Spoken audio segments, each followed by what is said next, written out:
Pessoal, boa tarde, tudo bem com vocês? Meu nome é Elaine, sou professora do curso de Engenharia Civil da Universidade de São Francisco. E, bom, acredito que alguns aqui que vão assistir essa aula me conheçam, né? E hoje eu trouxe para vocês um assunto que às vezes não é muito discutido na construção civil, né? Esse assunto ele é muito, como posso dizer, muito comum quando a gente fala de indústria, né? Então, acredito que seja um assunto comum, corrente na engenharia de produção, mas na construção civil não é muito discutido. Então, eu queria trazer para vocês sobre os sistemas de gestão da qualidade na construção civil, ou então, como é o nome da nossa aula de hoje, qualidade na construção civil, certo? Por que eu quis trazer esse assunto? Primeiro, porque eu sou especialista na área de qualidade, na qualidade na construção civil, né? Essa é a minha formação, minha especialização. E porque o mercado, né? O segmento da construção civil, ele é um segmento que naturalmente ele já é, como é que eu posso falar? Ele é um segmento que tem muito desperdício, padronização de processos é zero, porque cada profissional costuma executar de uma maneira determinados serviços, né? Então, e se você for pensar em competitividade, né, dentro do mercado da construção civil, principalmente para nós profissionais da engenharia, é um mercado muito competitivo, né? Então, ganha quem tem o que melhor oferecer, né? Então, mas assim, essa mentalidade de qualidade, ela não é tão difundida dentro do mercado da construção civil. Então, por isso que eu queria trazer esse assunto para discutir um pouquinho com vocês, beleza? Então, eu vou fazer o seguinte, eu vou compartilhar a tela com vocês, tá? De uma pequena apresentaçãozinha que eu fiz para a gente discutir alguns assuntos. Eu vou pedir desculpa se eu ficar olhando um pouquinho assim para baixo, porque eu tô com um roteirinho aqui para eu não me perder muito nos assuntos e nem me estender muito, porque o objetivo dessa aula não é trazer esse conhecimento aprofundado da qualidade, né, mas é para despertar aquele, né, o bichinho da dúvida em vocês, para que vocês procurem saber mais sobre o assunto, né, vou estar à disposição de vocês, se vocês quiserem, né, tiverem interesse em saber mais sobre isso, né, então é só para despertar o bichinho da dúvida aí e vocês quererem saber mais sobre isso. Tá? Só explicando um pouquinho do meu histórico profissional, né? Então, eu sou formada em engenharia civil, óbvio, né? E sou pós-graduada em sistemas de gestão integrados, que englobam, né? Que consideram qualidade, meio ambiente, saúde, segurança e responsabilidade social, certo? E a grande parte da minha experiência profissional é na área da qualidade e é na área da qualidade voltada à construção civil. Então, por isso que eu quis trazer para vocês esse assunto, porque eu também vou poder dividir com vocês um pouco do que eu vivenciei e vivencio, né, no mercado de trabalho. Beleza? Então, só um minutinho que eu vou aqui compartilhar a tela com vocês. Então, vamos lá, gente. Aqui, né, uma prévia qualidade na construção civil, certo? Então, aqui, o que a gente vai ver nesse bate-papo? Eu coloquei aqui desta aula, mas na verdade é um bate-papo, tá? É mais uma bate-papo, não porque vocês não vão participar, mas eu vou falar um pouco sobre esse conceito de qualidade, como que ele pode ser aplicado na construção civil, certo? Então, primeiramente, a gente vai falar um pouco sobre o que é, assim, né, uma breve introdução, né, esse conceito de qualidade, às vezes é muito subjetivo, né, porque uma coisa pode ser de qualidade para mim, às vezes para uma outra pessoa ou pode ser menos, o padrão de qualidade pode ser menor, como pode ser maior. Então, é um conceito um pouco subjetivo, certo? Qualidade, ele vai variar, assim, a percepção de qualidade diante de um produto ou de um serviço, ele vai variar, esse conceito vai variar de pessoa a pessoa, certo? Então, não existe, assim, uma definição do que é qualidade, né? Cada pessoa tem um nível de qualidade que lhe é aplicável, né? Então, por isso que vai variar. Só que é um conceito que está intrínseco a gente desde lá de trás, desde os nossos antepassados, certo? Então, é um conceito assim, por que eu trouxe 3 exemplos aqui, as pirâmides egípcias, o Coliseu romano e a Acrópole grega, né? O que fez essas edificações chegarem até os dias de hoje, como elas estão? Né, eu quis trazer especificamente edificações, né, porque a gente está tratando do curso de engenharia civil, mas assim, o que trouxe essas edificações resistirem a tanto tempo a intempéries, a guerras, né? E estão aqui para que a gente possa ir visitar. É justamente esse conceito de qualidade. Então, os egípcios, eles tinham técnicas construtivas diferentes das romanas, diferentes das gregas. Uma é melhor que a outra? Não, são técnicas diferentes. Mas uma coisa que estava intrínseca e é comum aos 3 povos que eu trouxe de exemplo é a busca por técnicas melhores, por ferramentas melhores e por materiais melhores. Então, por isso que eu digo, nós partimos do nosso primórdio da busca por uma caverna, a gente sempre tinha que procurar uma caverna melhor do que a anterior para essas edificações aqui que ultrapassaram aí gerações, né? Então, o conceito de qualidade que eu quero trazer para vocês é isso. É um conceito que está intrínseco a gente, mas ele é diferente, varia de pessoa para pessoa, certo? Mas o que é qualidade, né? Se a gente for aplicar, né, a gente falou anteriormente que o conceito de qualidade é um conceito intrínseco a cada um. Só que se a gente traz isso para uma cultura organizacional de uma empresa, né? O que é a qualidade? Se a gente aplicar esse conceito à estrutura organizacional, ela se torna uma prática, né? E a prática da qualidade, ela vai ser expressa como, né? Vai ser expressa por meio de ações, né, que vão focar o quê? O processo produtivo, a fim de garantir a satisfação plena do nosso cliente. Um dos gurus da qualidade, agora eu não me recordo quem, não sei se foi o... Não me recordo, não vou me meter a lembrar, porque agora eu não me recordo. Mas ele fala assim que a razão de ser de qualquer empresa, a razão de existir qualquer empresa, ela é o cliente, certo?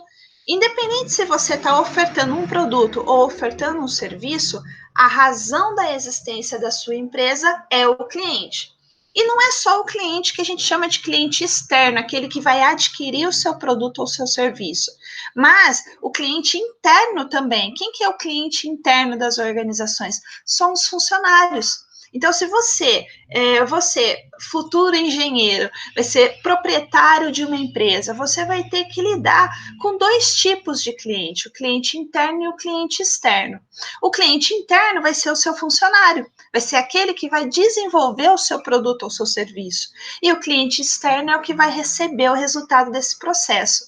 Então, a razão de ser de uma empresa, ela é satisfazer o cliente, certo? E a qualidade, quando a gente pensa em prática organizacional de qualidade, é justamente isso: é você focar no seu método produtivo, certo? Focar nos seus processos internos para ofertar para esse cliente um produto ou um serviço de qualidade, com a qualidade, assim, a qualidade que ele espera. certo?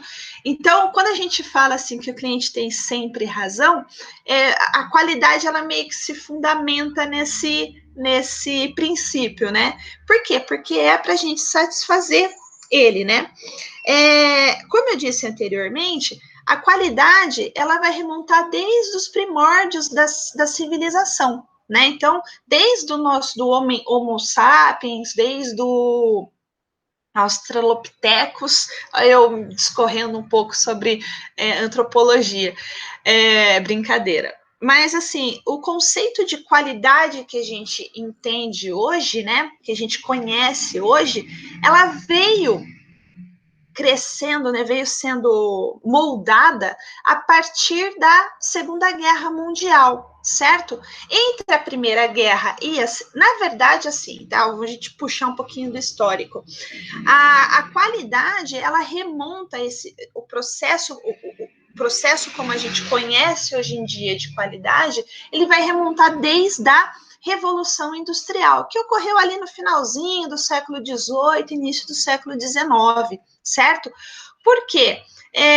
Os métodos produtivos, eles sofreram uma modernização muito, não vou dizer que foi muito rápida, tá?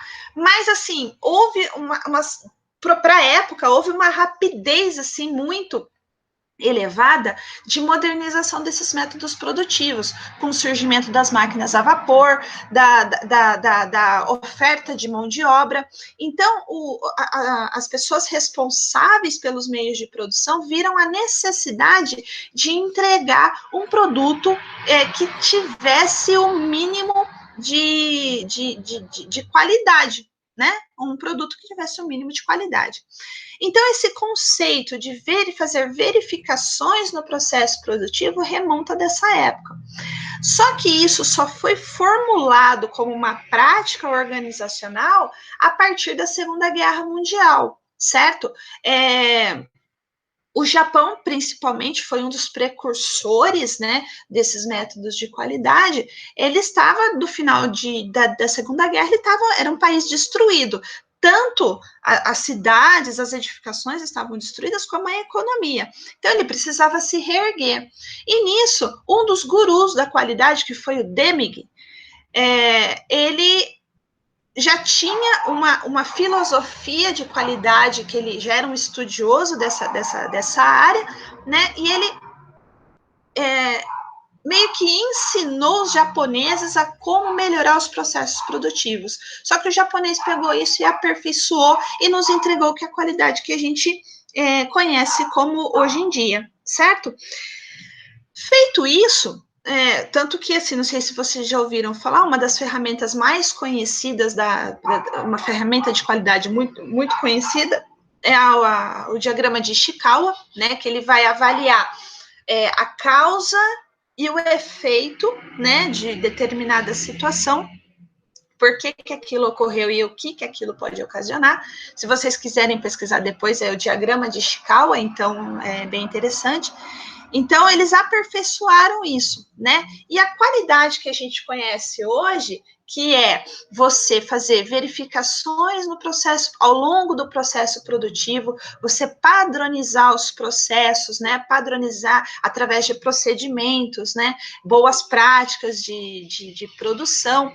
Então, isso foi aperfeiçoado pelos japoneses, né? E isso veio para a nossa realidade hoje em dia, né? Assim, a gente está vivendo num momento de crise mundial, né? Se a gente for pegar o que aconteceu de 3 semanas para cá, nível mundial essa crise, essa pandemia do coronavírus. Isso está refletindo em quê? Está refletindo na indústria, está refletindo em todos os setores da economia, né? Não só na indústria, mas em todos os setores da economia. E como é que a gente pode, depois que isso passar, que se Deus quiser isso vai passar, e vai passar, vamos torcer para que seja rápido, como é que a economia vai se reerguer diante disso, né? Através da competitividade. A competitividade já era já estava implementada, né? Então, cada vez mais empresas mais competitivas oferecendo.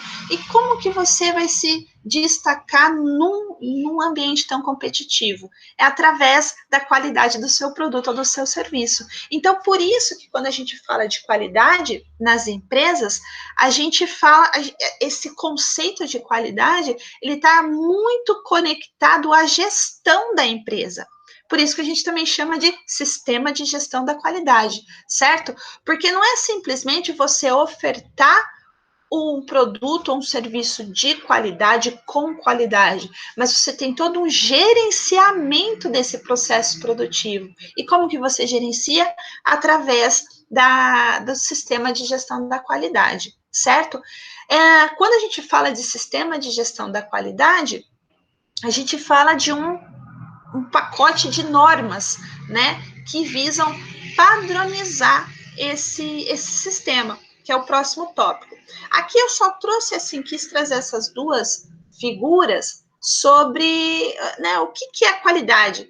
Aqui a gente tem na figura da esquerda, né, a qualidade, o foco dela é a prosperidade da empresa, certo? Então, tanto a prosperidade como a sobrevivência.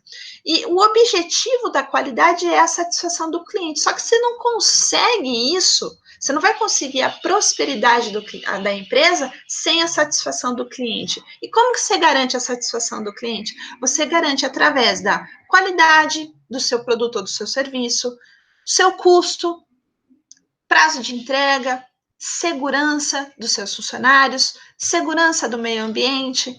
E isso tudo, já ouviram falar da propaganda, a melhor propaganda é a boca a boca? Então, se você tem uma empresa que, além de garantir a satisfação do cliente, você tem ambientalmente responsável, você preza pela segurança dos seus funcionários, ante as demais pessoas, você vai ser uma empresa bem requisitada. Então, a qualidade, ela apesar de ser esse conceito que a gente tem já nosso, né, já é da gente mesmo, de verificar se uma coisa é boa ou ruim, né, é como se fosse um padrão de mensuração, né, se a coisa é boa ou ruim. Quando você traz isso para dentro de uma empresa, dentro de uma organização, você está trabalhando tudo isso, né? Você está trabalhando a prosperidade, a competitividade da sua empresa, tá? A outra figura que eu trouxe é sobre o ciclo PDCA, né? Então, quando a gente fala do documento normativo da ISO 9001, que a gente vai ver daqui a pouco, ele é baseada no ciclo PDCA. É um ciclo de planejamento. Então, o que ele significa? Né? O P é o plan, né? Então, ela vai falar sobre o planejamento das suas atividades ou de um processo que não deu muito certo, certo? Então aí você vai identificar o problema ou identificar a necessidade e vai criar uma meta, certo? Vai localizar essa necessidade, avaliar o que causou essa necessidade e como você pode atuar. Então, isso você vai planejar, certo? Planejou, você vai fazer, você vai executar, que é o do, né? Então, tudo que você planejou na etapa do plan, do P, você vai fazer na etapa do D. Depois você vai verificar se o que você tomou como ação, se ela deu certo. Deu certo? Então, beleza. Então, você vai buscar uma melhoria desse processo. Que pontos que você pode melhorar? E se não deu certo, você vai avaliar o que deu errado.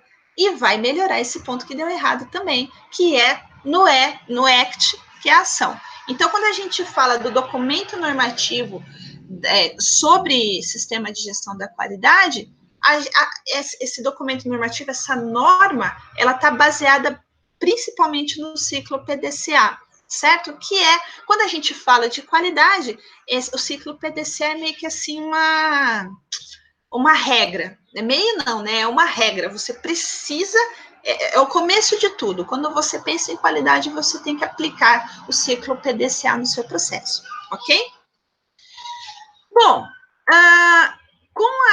com um pouquinho do histórico, né, da ISO, ela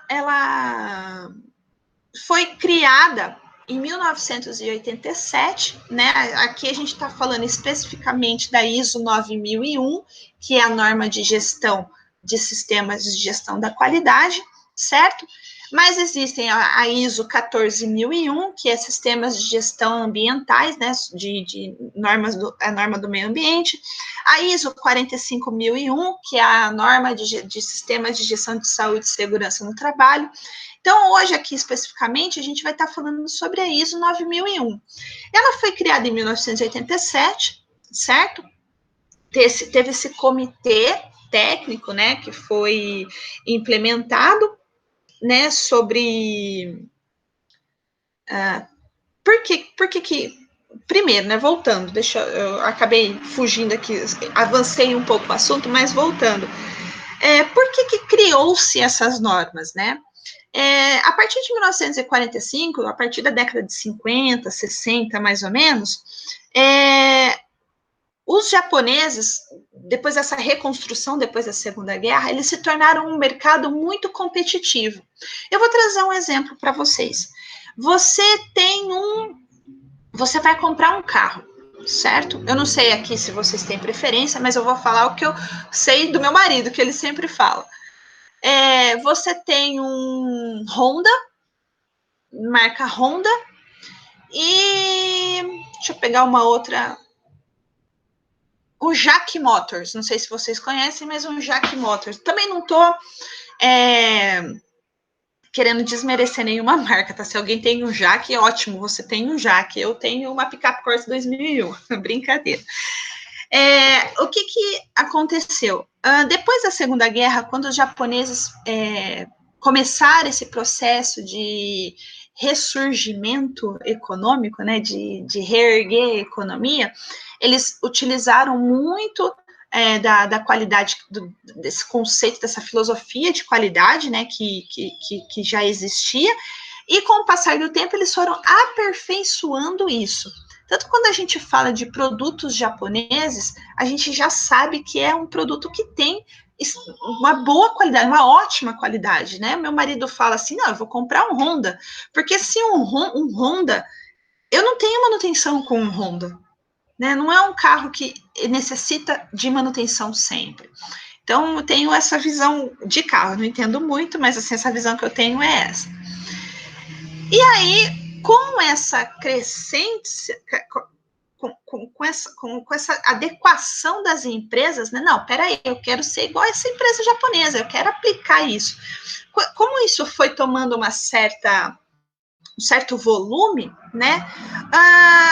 Os organismos internacionais, eles enxergaram a necessidade de padronizar e, tipo assim, formatar um único documento que servisse para todo mundo. Porque, assim, às vezes o Japão tinha uma norma, aí a Alemanha tinha outra norma, aí o Brasil tinha outra norma. Aí, esse organismo internacional, que é a ISO, né? A ISO é International Organization for Standardization, que é a Organização Internacional de Padronização, tá? Então, eles enxergaram a necessidade de padronizar e formatar um único documento, né? Isso aí começou no final da década de 70, né, quando foi implantado o comitê técnico para estudo dessa padronização, só que só em 1987 que saiu a primeira versão da família ISO 9000, tá? Então, a família ISO que eu falo, de sistemas de gestão da qualidade, ela é composta, a princípio, ela era composta por 5 normas: 9000, 9001, 9002, 9003 e 9004. Com o passar do tempo, as necessidades foram modificando, né, foram melhorando, e aí foram abolindo algumas dessas normas, né, dessas normas da família ISO 9001, e aí a gente, hoje em dia, a gente tem, se eu não me engano, a 9001 e a 9000, a 9000 e a 9001, se eu não me engano, tá? Que vai tratar justamente sobre a implementação de sistemas de gestão da qualidade, certo? Essa norma, ela está atualmente na 5ª versão, né? Então, aqui está a 4ª revisão, então, mas é a 5ª versão da norma. Ela foi implementada, foi divulgada em 2015, certo? E aqui eu tenho nessa figura da esquerda como é que funciona, como que é o esquema da ISO 9001, né? Então, assim, a gente tem os requisitos do cliente, certo? A gente vai entregar um produto e vai medir a satisfação desse cliente. Só que no processo de fabricação desse produto, desse serviço, a gente tem a responsabilidade da gestão, né? A gestão de recursos, a medição, a realização do produto em si e a medição desse processo produtivo, para depois você verificar a satisfação do cliente. Então, aqui tem um esqueminha básico de como que funciona, como que está estruturada essa norma. Quando eu falo assim, a norma está estruturada, quando você vai implementar isso numa organização, ela vai levar essa estrutura para a organização, né? Então, assim, tá, beleza, qual que é o seu produto? Ou então, qual é o requisito que o seu cliente, ele especifica? Então, você vai formatar a sua empresa para se adequar aos requisitos da norma, certo? Aí vocês vão me perguntar, beleza, professora, mas o que essa norma tem a ver com a construção civil? Primeiro, essa norma ela pode ser aplicada em qualquer empresa, tá? Ela pode ser aplicada em empresas de pequeno, médio ou grande porte, indústria, comércio, serviços, que é onde se enquadra a construção civil. Então, ela pode ser implementada em qualquer empresa, desde que a empresa, os gestores dessa empresa tenham a boa vontade de fazer essa implementação, tá? Mas por que ela é importante para a construção civil? É o que eu falei no começo. A construção civil ela é um segmento da economia que ela é altamente competitiva. Então, o altamente competitiva não é assim, são grandes empresas competindo entre si. Mas, assim, provavelmente você na sua rua deve ter alguém que trabalha com construção civil, seja como eletricista, pintor, pedreiro, servente, almoxarife, enfim, sempre tem algum profissional da área próximo de qualquer um de nós, né? Então, sempre tem o pequeno construtor. Então, tem aquele pedreiro que montou uma empresa, contratou funcionário e aplicou para poder crescer, né? Então, só que assim, quando a gente fala de construção civil, em termos de padronização de processos, por essa diversidade de pessoas que não que trabalham, né? Não existe assim não é que é impossível, mas não é muito difícil você padronizar esse processo. Eu vou dar um exemplo prático. Vamos supor que você vai construir uma casa. Você vai e contratou um pedreiro. Ele começou a fazer a obra, contratou um pedreiro ou uma empreiteira, ele começou a fazer a obra, e aí, do nada, ele falou, não vou poder continuar, ou então abandona a obra, ou então ele não dá conta e você acaba dispensando, enfim, por algum motivo hipotético, você dispensou aquele profissional. E você vai ter que contratar outro. Só que esse outro, ele não vai continuar o serviço da mesma forma que o anterior, né? Por quê? Porque cada profissional acaba executando de uma maneira diferente, né? E por volta assim de 2008, mais ou menos, 2007, 2008, começou o que a gente conhece como o boom da construção civil aqui no Brasil, né? Então foi feito, se eu não me engano, acho que é 2009 que o governo federal lançou o programa Minha Casa Minha Vida, né? Para que ele lançou esse programa? Para reduzir o déficit habitacional aqui no Brasil, né? Então, se eu não me engano, acho que na época era 15 milhões de famílias sem uma habitação, sem uma casa, né? Assim, morando em área de risco, favelas, assim, sem condições nenhuma. E aí o governo federal lançou esse programa, não só para zerar o déficit habitacional, mas também para fomentar o mercado interno, né? Então, ele liberou crédito para as famílias comprarem a casa própria e liberando crédito para as famílias comprar, liberou crédito para as construtoras também construírem. A construção civil, uma informação aí, só um adendo, abrindo um parênteses, a construção civil, ela corresponde a 11% do produto interno bruto aqui no Brasil, tá? Por quê? Porque não é só o ato de construir, mas se você pensar na cadeia produtiva por trás da construção civil, isso é muito grande. Então, quando você vai analisar o desempenho econômico de um país, você analisa através da construção civil. Se a construção civil está em baixa, a economia acompanha e entra numa recessão. Recessão, né? A gente vai recessão, entre aspas. Mas se a construção civil está em alta, a economia acompanha e também cresce de acordo, né? Então, a construção civil é um indicador muito consistente da economia de um país. E quando o governo federal lançou esse programa, tá, beleza, como é que eu vou padronizar as construções ou como que eu vou avaliar a qualidade das construções habitacionais, né? E aí foi onde foi implementado a certificação do Programa Habitacional de Qualidade e Produtividade do Habitat. Depois é o próximo slide, a gente vê direitinho o nome, que é o PBQPH. Esse programa, ele já existia desde 98, mas assim, como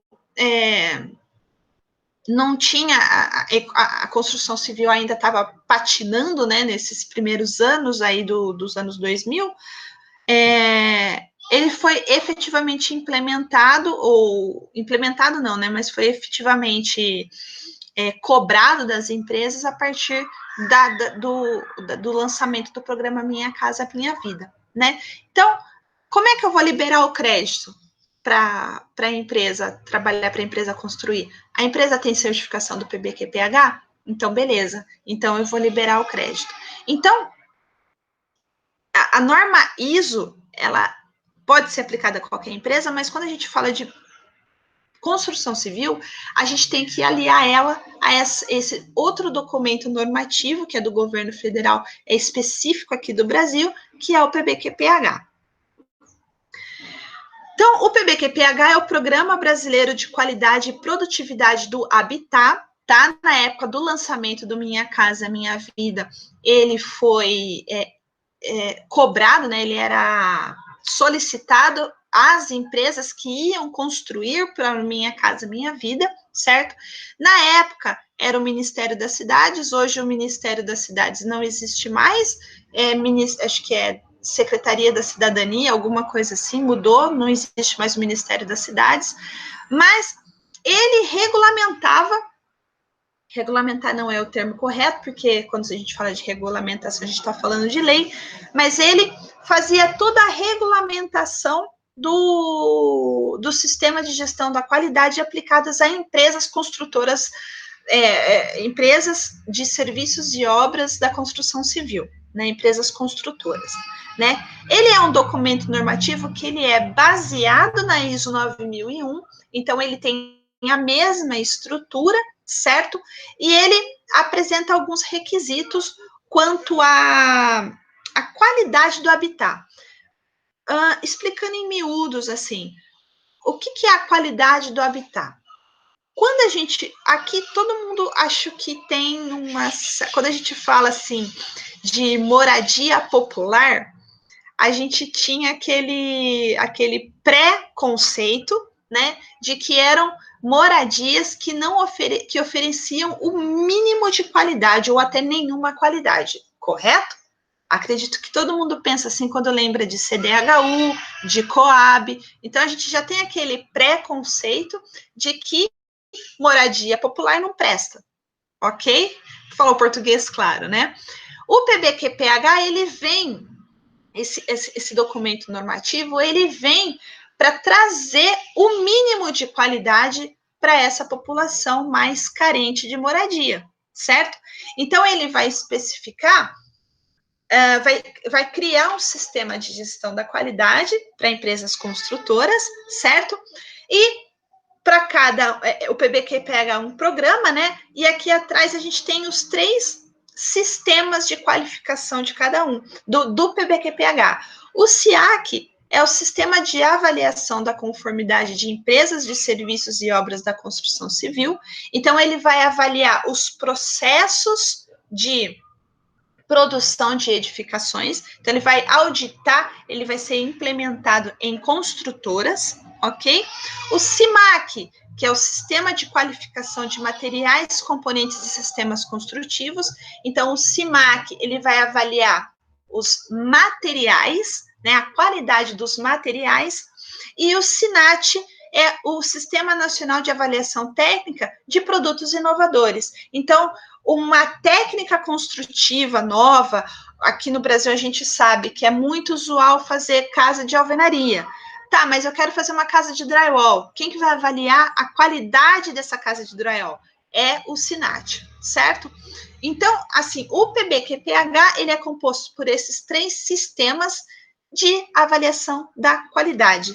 Um vai avaliar, o SIAC avalia a empresa da construção civil, então vai avaliar concepção de projeto, vai avaliar execução da obra, vai avaliar questões de saúde e segurança do trabalho, certo? O CIMAC, ele vai avaliar qualidade da matéria-prima, qualidade da produção do material, né? Uma fábrica de tijolo, ferramentas, equipamentos. E o SINAT vai avaliar a qualidade de um processo inovador, certo? Então, quando a gente fala em sistema de gestão da qualidade, a construtora ela pode ter só a ISO 9001 implementada, certo? Só que se ela quer fazer obra para o governo, ela precisa ter a certificação do PBQPH, principalmente se for edificações residenciais do programa Minha Casa Minha Vida. Então, professora, eu vou gastar dinheiro implementando isso na minha empresa. Para que serve? Qual que é a vantagem do PBQPH, né? Primeiro, ganhos com controles de materiais, né? Então, eu vou ter um material, eu vou ter métodos de controle dos materiais, além dos materiais, dos serviços executados também. Então, se eu tenho como padronizar o processo de produção dentro da minha obra, eu consigo identificar o erro, se tiver algum problema, eu consigo identificar onde que teve erro, certo? Eu consigo identificar qual material que deu problema. Então, eu acabo ganhando em tempo e em dinheiro, certo? Porque eu não vou também desperdiçar o material. Segunda vantagem, crédito bancário. Muitos bancos, a Caixa já exige, a Caixa já exige, né, porque ela é a principal credora do Minha Casa Minha Vida, o Banco do Brasil também. Então, empresas que pretendem angariar crédito bancário para a construção de edificação residencial têm que ter essa certificação do PBQPH, certo? A terceira, melhoria na eficiência dos projetos. Então, a gente hoje em dia fala-se muito de tecnologia BIM, Revit, né? Então tem toda uma área tecnológica para verificar a eficiência de projeto, né? Mas eu preciso ter esse investimento no momento? Não.